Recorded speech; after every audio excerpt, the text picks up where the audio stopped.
இப்போ நம்ம வந்து கேப்ப மாவு வச்சு ராகி கட்லெட் பண்ண போகிறோம். ஃபஸ்ட் அதுக்கு ஒரு ஸ்பூன் வந்து மிளகாத்தூள் எடுத்திருக்கேன். அதோட வந்து கொஞ்சம் கேப்ப மாவு, ஒரு அரை கப்பு தான் எடுத்திருக்கேன். கேப்ப மாவு, கொஞ்சம் பச்சரிசி மாவு, தேவையான அளவு உப்பு, வேக வச்சு மதிச்ச உருளைக்கிழங்கு,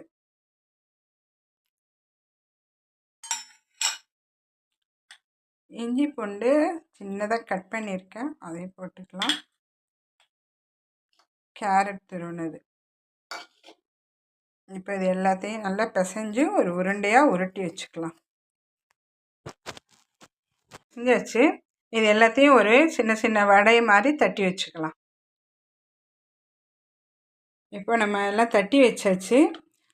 சட்டியில் வந்து எண்ணெய் காய வச்சுருக்கேன். இப்போ அது காஞ்ச உடனே நம்ம வந்து இதை எடுத்துட்டு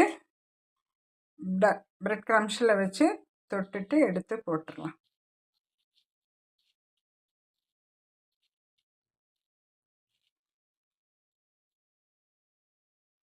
காஞ்சிருச்சு, எண்ணெய் போட்டுடலாம். இதே மாதிரி நம்ம எல்லாத்தையும் பிரெட் க்ரம்ஸில் தொட்டு தொட்டு போட்டுட்டு வெந்தோடனே எடுத்துடலாம்.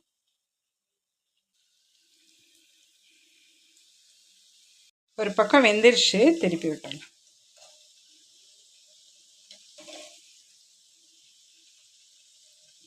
இப்போ நம்ம ரெண்டு பக்கமும் வெந்தோடனே எடுத்துடலாம். ரெண்டு பக்கமே வெந்துருச்சு, இதை எடுத்துடலாம்.